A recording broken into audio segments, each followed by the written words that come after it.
right? She then did 200 miles on gas. And so that's 248 miles, it's almost 8 gallons of gas for a total of 32 miles per gallon. And this is what I was talking about. I mean, the mileage is going to vary all over the place. I mean, there's sometimes that you're going to get 250 miles per gallon displayed here. That's the high as the number will go. Sometimes you'll get 100 miles per gallon, and sometimes you'll get 32. I mean, this has been like the worst possible driving scenario for efficiency. I mean, we've been driving these cars all day and leaving them running and driving around in loops like this. Right. So this is just a screen that shows you what you can do. You can go to efficiency tips, which will tell you things like, you know, here's what you can do is to try to keep the green ball, which is this little leaf. You want to keep that right in the middle, and when you're driving, the leaves actually kind of swirl around, and if you step on the gas too fast, the ball actually moves up towards acceleration and it turns yellow.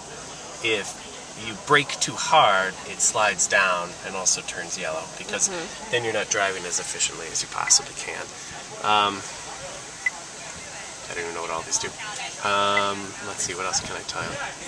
You know, one of the things it talks about is climate control, right? On electric vehicles, the climate control is going to use a lot of the energy, because when the gas engine isn't running, you are using electricity from the battery for your heat and for your air conditioning. So we have a couple different modes on the air conditioning system. You can put it in eco mode, which means that it, you know, is the most efficient climate control setting, or you can put it in comfort mode. So if you're really hot and it's a horrible day outside, you put it in comfort and you use more energy, but then, you know, you're happy. One of the cool things you can do with this car is you can remote start it. You can remote start it from your key fob. You can remote start it from your iPhone if you download the Volt app. And the good thing about doing that is then you can precondition the cabin while the car's still plugged in.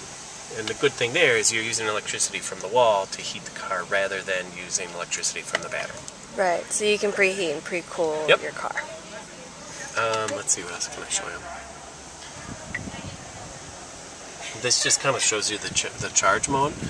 And, you know, we had it set that if you plugged it in right now into 120, it would be done by 5 a.m. Right, so if you plugged it in 240, it would be done by 9:30. You can do other things like delayed based on departure time. So let's see if I can figure out how to do this. So then my planned departure is 7 a.m. So if I plugged it in on 120, it knows that it doesn't need to start until 7:30 p.m. to start charging. Or if I plugged it into 240, it'll start charging at 3 a.m. So you can actually schedule when it will start charging? Yes, so you can schedule it to where it knows that you leave. It actually knows what day of the week it is. So you can schedule it to know you leave Monday, Tuesday, Wednesday, Thursday, Friday at 7 a.m. and Saturday and Sunday you leave at 10.